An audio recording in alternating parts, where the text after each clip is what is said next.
নমস্কাৰ বন্ধুসকল, আজি এটা বিশেষ ভিডিঅ'লৈ আপোনালোক সকলোকে স্বাগতম জনাইছোঁ। বন্ধুসকল, আজি বিশেষ ভিডিঅ'টো বন্ধুসকল সৰস্বতী পূজা বন্ধুসকল 2023 আহি পাল আৰু সেই সৰস্বতী পূজা উপলক্ষে বন্ধুসকল মনটো অলপ দুৰ্বল। মোৰ লগত লগৰো নাই, লগৰীও নাই বন্ধুসকল। ৰাৱণ ৰজা নথকাৰ পাৰে বন্ধুসকল মোৰ পূজা চাৱা লগ নোহোৱা হৈছে। গতিকে লেকনীয়া বাইকখনক সাৰথি কৰি লৈ বন্ধুসকল য'ত য'ত পূজা হৈ আছে তাকে অলপমান চাই আহোঁ। মন দুখ হ'লেও গতিকে আপোনালোকে মোৰ লগত থাকক, মোৰ টেনশ্যন নাই। গতিকে মোৰ লগত সোনকালে কি কি পূজা দেখা পাং আমাৰ ওচৰৰ। বন্ধুসকল, এইখন আহি পূজা পালোঁ বন্ধুসকল, লেঙৰাপাৰা পূজা, আৰু ইয়াতে সোমাই যাওঁ বন্ধুসকল। জানা নে বাৰু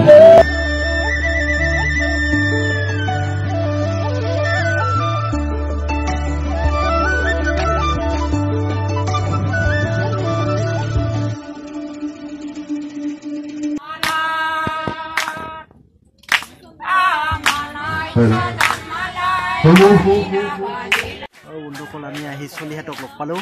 দে চামন্তি, পূজাত আহি কেনে লাগছে? লাগছে। আৰু মইনা মজা লাগছে। আৰু মইনা ক ভাল লাগছে।